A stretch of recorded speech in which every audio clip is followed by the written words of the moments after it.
Bismillahirrahmanirrahim. Terjemahan buku Ihya Ulumuddin karya Imam Al-Ghazali. Buku jilid keempat, cetakan tahun 1989. Mulai dari halaman 28. Kitab Uraian Keajaiban Hati. Lanjutan dari sebelumnya. Maka manakala babi itu bergerak untuk meminta sesuatu dari keinginannya, niscaya dengan cepat ia bangun untuk melayani dan mendatangkan keinginan babi itu. Atau ia melihat akan dirinya patuh di hadapan anjing galak, menyembah anjing itu, patuh dan mendengar apa yang dikehendaki dan diminta oleh anjing tadi, memutar pikiran dengan daya upaya untuk sampai kepada mematuhinya. Dengan demikian, ia berusaha menyenangkan setannya. Sesungguhnya ia yang menggerakkan babi dan membangunkan anjing. Ia yang membangun anjing dan babi itu untuk melayani setan. Maka dari segi ini, ia menyembah setan dengan menyembah anjing dan babi. Maka hendaklah semua hamba Allah itu memperhatikan geraknya, dan tetapnya, diamnya, dan bicaranya, tegaknya, dan duduknya. Ia hendaklah memandang dengan mata hati, maka ia tidak melihat kalau ia menginsafi akan dirinya, selain ia berusaha sepanjang hari menyembah yang tersebut itu. Inilah penganiayaan yang paling penghabisan. Karena pemilik dijadikannya yang dimiliki. Pemimpin dijadikannya yang dipimpin. Tuan dijadikannya budak. Dan yang berkuasa dijadikannya yang dikuasai. Karena akallah yang berhak untuk menjadi tuan, yang dapat memaksa dan berkuasa. Dan telah diperbuatnya akal itu untuk melayani yang tiga itu, yaitu anjing, babi, dan setan. Maka tidak dapat dibantah. Lantaran mematuhi yang tiga tadi, berkembanglah dalam yang tertindis lapis, sehingga ia menjadi stempel dan karat yang membinasakan dan mematikan hati. Adapun mentaati babi nafsu syahwat, maka timbullah daripadanya sifat kurang malu, keji, boros, kikir, riak, rusak kehormatan, suka main-main, sendagurau, loba, rakus, penjilat, dengki, busuk hati, suka memaki, dan lain-lainnya. Adapun mentaati anjing, amarah, maka berkembanglah daripadanya kepada hati sifat-sifat membuta tuli, sembrono, angkuh, ingin tinggi, sebenang, kemarahan meluap-luap, takabur, membanggakan diri, suka melecehkan orang, memandang ringan terhadap orang, penghinaan terhadap orang, kemauan jahat, ingin berbuat kezaliman, dan lain-lain. Adapun mentaati setan, ialah dengan mengikuti nafsu syahwat dan kemarahan. Maka menghasilkan sifat mengecoh, menipu, mencari dalil, tipu muslihat, berani babi, menipu, membuat contoh yang tidak-tidak, menokoh, merusak, perkataan kotor, dan sebagainya. Jikalau keadaan itu dibalik, dan semuanya dipaksakan di bawah kebijaksanaan sifat ketuhanan atau sifat rohbaniyah, niscaya tetaplah dalam hatinya sifat-sifat ketuhanan, yaitu ilmu, hikmah, yakin, meliputi pengetahuannya tentang hakikat segala sesuatu, mengetahui segala urusan menurut yang sebenarnya, menguasai atas tiap sesuatu, dengan kekuatan ilmu, nur mata hati, dan berhak tampil di atas makhluk karena kesempurnaan dan keagungan ilmu. Dan ia terlepas daripada perbudakan hawa nafsu dan kemarahan. Dan berkembanglah sifat-sifat mulia lantaran terkungkung kemarahan. Dan berkembanglah sifat-sifat mulia lantaran terkungkungnya babi hawa nafsu dan kembalinya ke batas normal. Sifat-sifat mulia itu seperti sifat menjaga diri, merasa cukup dengan yang ada, tenang, zahud, warok, takwa, lapang dada, bagus sikap, malu, ramah, bertolong-tolongan, dan sebagainya.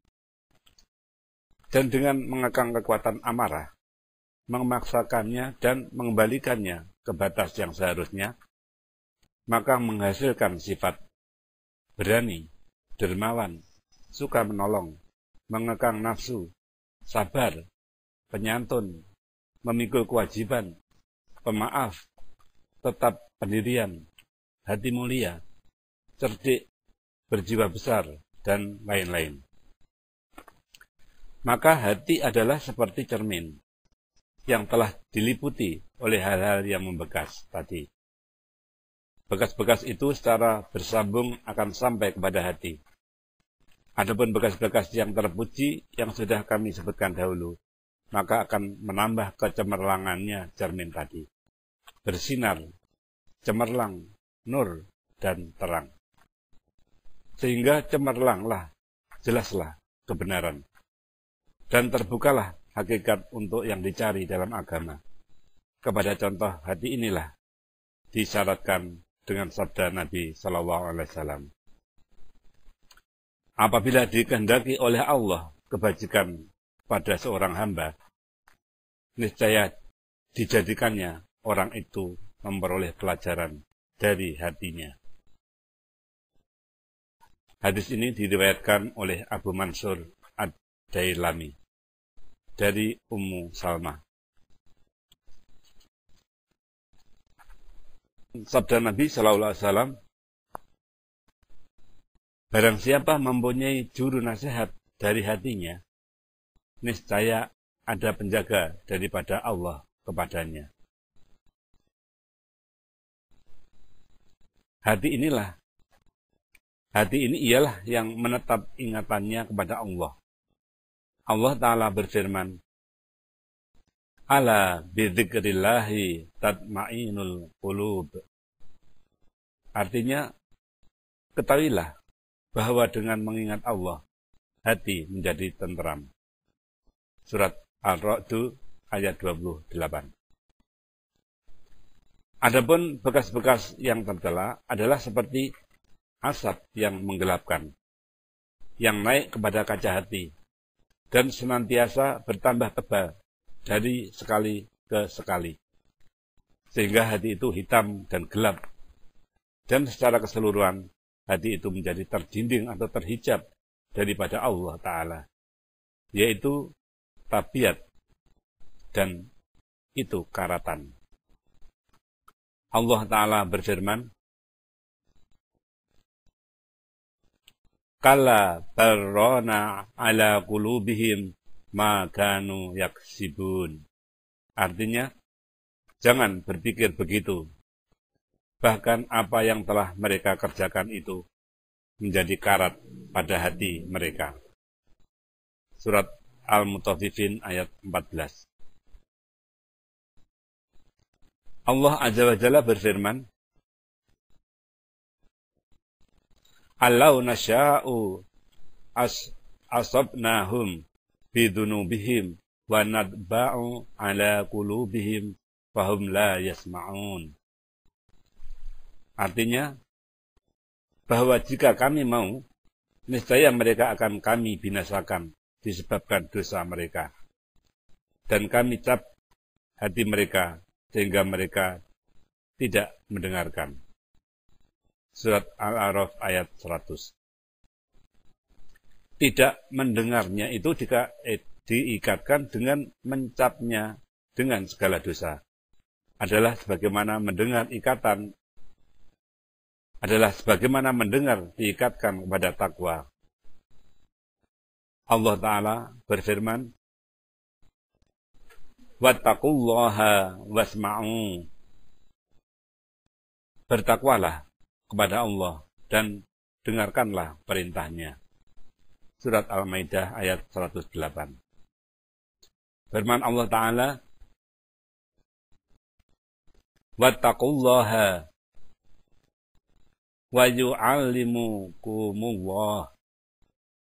Artinya, bertakwalah kepada Allah dan Allah mengajar kamu. Surat Al-Baqarah ayat 282. Manakala dosa itu telah bertindih lapis, niscaya tercapkanlah di atas hati. Dan pada ketika itu, butalah hati daripada mengetahui kebenaran dan kebaikan agama. Dan ia mempermudah urusan akhirat dan membesarkan urusan dunia. Dan jadilah cita-citanya terbatas kepada dunia. Maka apabila pendengarannya diketok dengan urusan akhirat dan bahaya-bahayanya yang ada di akhirat, niscaya masuk dari satu telinga dan keluar dari telinga yang satu lagi. Tidak menetap di dalam hati dan tidak menggerakkannya kepada tobat dan memperoleh yang telah hilang. Merekalah orang-orang yang telah putus asa di akhirat, sebagaimana putus asanya orang-orang kafir yang di dalam kubur. Inilah artinya kehitaman hati disebabkan oleh dosa. Sebagaimana dituturkan oleh Al-Quran dan Sunnah Rasulullah, Maimun bin Mahram berkata, apabila seorang hamba berdosa dengan sesuatu dosa, maka menitiklah pada hatinya suatu titik hitam. Maka apabila ia mencabut dirinya dari dosa itu dan bertobat, maka hati itu berkilat kembali. Dan kalau ia kembali lagi, niscaya ditambahkan pada titik hitam itu, sehingga hatinya tinggi, maka itulah karat namanya. Nabi SAW bersabda, hati orang mukmin itu bersih, padanya pelita yang bercahaya gemilang, dan hati orang kafir itu hitam terbalik. Hadis ini diriwayatkan Ahmad dan At-Tabarani dari Abi Sa'id Al-Khudri. Maka mentaati Allah Subhanahu wa Ta'ala dengan menyalahi hawa nafsu itu melicinkan hati. Dan berbuat maksiat kepada Allah itu menghitamkan hati. Orang yang menghadapkan dirinya kepada perbuatan maksiat, niscaya hitamlah hatinya. Dan orang yang berbuat kebajikan sesudah kejahatan dan menghapuskan bekas kejahatan itu, niscaya hatinya tidak gelap. Akan tetapi cahayanya berkurang, seperti kaca yang bernafas padanya, kemudian disapunya dan bernafas lagi, kemudian disapunya, maka kaca itu tidak terlepas dari kekeruhan. Nabi SAW bersabda, hati itu 4 macam. Hati yang bersih, padanya pelita yang bersinar terang. Maka itulah hati orang mukmin. Hati hitam terbalik, maka itulah hati orang kafir. Hati terbungkus yang terikat bungkusannya, itulah hati orang munafik. Dan hati yang melintang, padanya keimanan dan kemunafikan.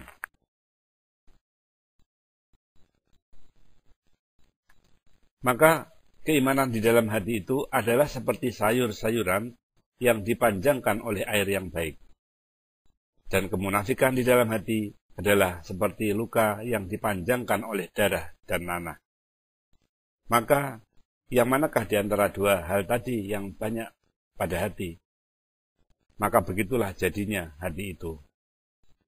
Dan pada suatu riwayat, berjalanlah hal itu dengan hati.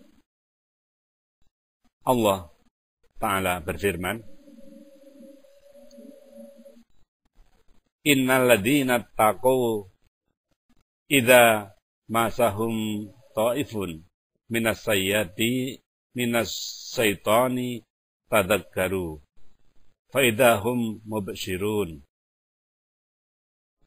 Artinya, sesungguhnya orang-orang yang bertakwa, apabila mereka ditipu oleh setan yang datang berkunjung, mereka ingat kembali, dan ketika itu mereka menjadi orang-orang yang mempunyai pemandangan.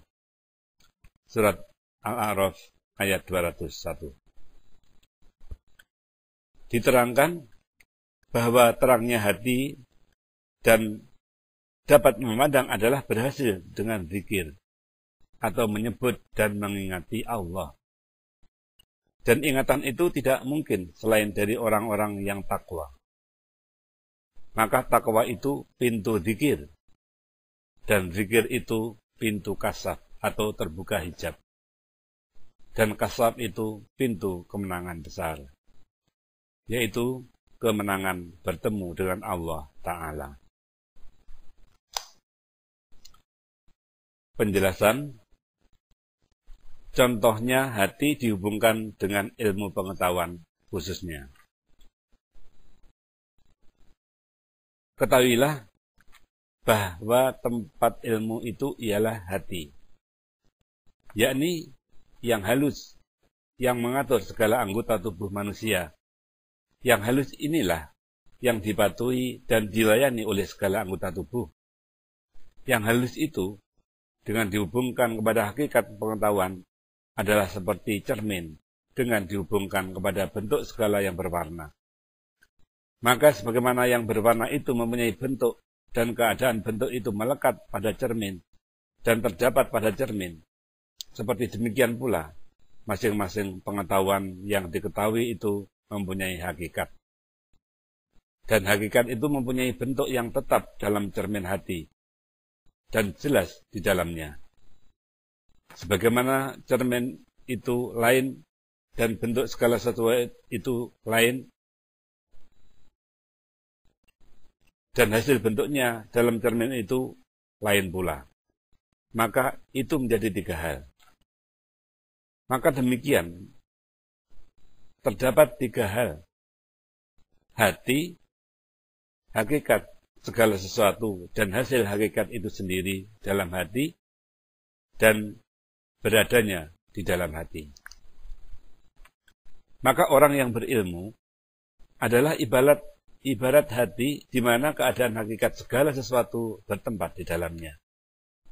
Dan pengetahuan yang diketahuinya itu adalah ibarat hakikat segala sesuatu. Dan pengetahuan itu sendiri adalah ibarat hasil bentuk di dalam cermin.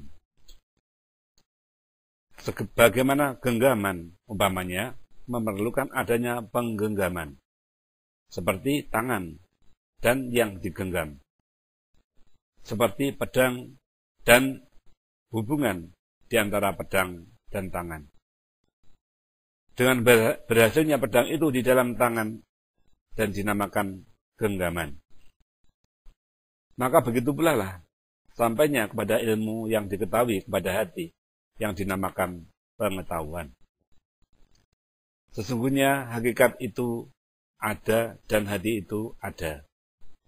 Dan tidaklah ilmu itu sudah berhasil. Karena ilmu itu ibarat dari sampainya hakikat pada hati. Sebagaimana pedang itu ada dan tangan itu ada. Dan tidaklah nama genggaman dan pengambilan itu sudah berhasil. Karena tidak adanya pedang itu di dalam tangan. Ya, genggaman itu adalah ibarat daripada berhasilnya pedang itu sendiri dalam tangan. Dan ilmu yang diketahui itu sendiri tidak berhasil di dalam hati. Orang yang mengetahui api, tidaklah api itu sendiri berada dalam hatinya. Akan tetapi ada. Ialah batasnya dan hakikatnya yang sesuai dengan bentuknya. Maka mencontohkan dengan cermin adalah lebih utama. Karena diri manusia itu tidak ada dalam cermin. Yang ada ialah keadaan yang bersesuaian dengan manusia itu.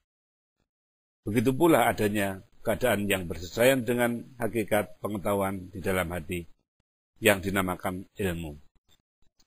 Dan sebagaimana cermin, tidak menampak padanya bentuk sesuatu disebabkan oleh 5 hal.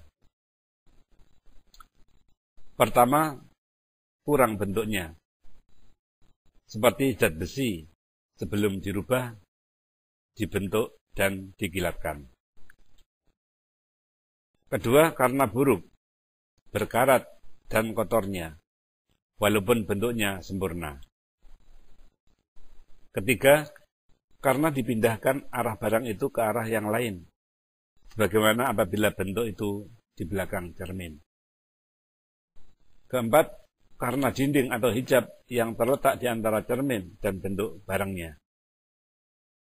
Kelima, tidak diketahui arah yang padanya bentuk barang yang dimaksud, sehingga sukar disebabkan untuk dihadapkan arah bentuk barang itu dengan arah cermin.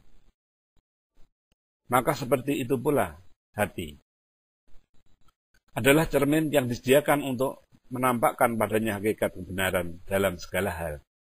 Dan sesungguhnya hati itu kosong dari pengetahuan, di mana kekosongan itu terjadi disebabkan oleh sebab yang 5 ini.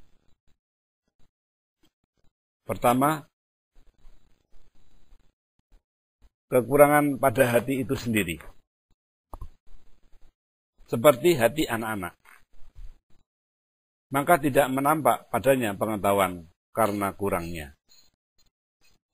Kedua, karena kekotoran perbuatan maksiat dan keji yang bertindis lapis di atas wajah hati, lantaran banyaknya hawa nafsu. Sesungguhnya yang demikian itu mencegah bersih dan cemerlangnya hati, lalu tercegahlah tabir kebenaran padanya, karena kegelapan dan tertindis lapisannya, dan kepadanya isyarat dengan sabda Nabi SAW. Barang siapa mengerjakan dosa, niscaya ia diceraikan oleh akal, yang tidak akan kembali lagi kepadanya untuk selama-lamanya. Artinya, terdapat kekotoran pada hatinya, yang tidak akan hilang bekasnya, karena tujuannya bahwa diikutkannya dosa itu dengan kebaikan, yang akan tersapu dosa itu dengan kebaikan tersebut. Kalau ia mengerjakan kebaikan dan tidak didahului oleh kejahatan, niscaya sudah pasti bertambahlah kecemerlakan hati. Maka manakala datanglah kejahatan, niscaya hilanglah faedah kebaikan. Akan tetapi hati itu kembali kepada keadaannya sebelumnya kejahatan dan tidak bertambah cahayanya. Inilah kerugian yang nyata dan kekurangan yang tidak dapat dihilangkan. Maka tidaklah cermin yang kotor kemudian disapu dengan alat yang mengkilatkan, seperti yang disapu dengan alat yang mengkilatkan karena bertambah cemerlangnya tanpa ada kekotoran yang terdahulu. Maka menghadapkan diri kepada mentaati Allah dan berpaling dari kehendak hawa nafsu, itulah yang mencemerlangkan dan yang membersihkan hati. Karena itulah Allah Ta'ala berfirman, waladina jahadu fina lanahdiyannahum subulana. Artinya, dan orang-orang yang berjuang dalam urusan kami, niscaya kami tunjukkan kepada jalan kami. Surat Al-Ankabut ayat 69. Nabi SAW bersabda, barang siapa mengamalkan atau melaksanakan apa yang telah diketahuinya, niscaya diberi pusaka oleh Allah kepadanya akan pengetahuan yang belum diketahuinya. Dirawikan Abu Nuaim dari Anas. Ketiga, hati itu dipalingkan dari arah hakikat yang dicari. Sesungguhnya hati orang yang taat dan soleh, meskipun bersih, maka tidaklah jelas padanya kecemerlangan kebenaran. Karena ia tidak mencari kebenaran. Dan ia tidak berbetulan dengan cerminnya akan arah yang dicarinya. Akan tetapi kadang-kadang adalah kelengkapan cita-citanya dengan penguraian amalan taat badaniah. Atau dengan penyediaan sebab-sebab kehidupan. Dan pikirannya tidak ditujukan kepada memperhatikan hadarat ketuhanan dan hakikat ilahiyah yang tersembunyi. Maka tidaklah terbuka baginya selain apa yang dipikirkan dari yang halus-halus, dari bahaya amalan, dan yang tersembunyi dari kekurangan-kekurangan diri. Kalau ia bertafakur kepadanya. Atau tentang kepentingan-kepentingan kehidupan, jikalau ia bertafakur pada yang demikian. Apabila adalah pengikatan cita-cita dengan amal perbuatan dan penguraian ketaatan itu mencegah daripada tersingkapnya kecemerlangan kebenaran, maka apakah persangkaan Anda tentang orang yang menyerahkan cita-citanya kepada nafsu syahwat duniawiyah, kepada segala kesenangan yang berhubungan dengan itu? Bagaimanakah ia tidak tercegah daripada terbukanya kehakikatan? Keempat, hijab atau dinding. Sesungguhnya orang yang taat, yang memaksakan hawa nafsunya, yang menjuruskan pikirannya pada suatu hakikat kebenaran, kadang-kadang tidak terbuka juga yang demikian baginya. Karena terdinding daripadanya disebabkan akidahnya yang telah lalu sejak kecil dengan jalan taklid atau ikut-ikutan dan menerimanya dengan baik sangka. Maka sesungguhnya yang demikian itu menghambatkan di antara dia dan hakikat kebenaran dan mencegahkannya daripada terbuka pada hatinya yang menyalahi daripada yang didapati dari taklid yang nyata. Ini juga suatu hijab yang besar, yang menghijabkan kebanyakan orang-orang ahli ilmu kalam atau ilmu tauhid, dan orang-orang yang ta'assub atau fanatik kepada mazhab-mazhab, bahkan juga kebanyakan orang-orang soleh, yang bertafakur tentang alam malakut, langit, dan bumi. Karena mereka itu terhijab dengan akidah-akidah ketaklitan yang telah beku dalam diri mereka dan telah melekat dalam hati mereka dan menjadi hijab bagi mereka untuk memperoleh hakikat kebenaran. Kelima, bodoh tentang arah yang akan diperoleh padanya yang dicari.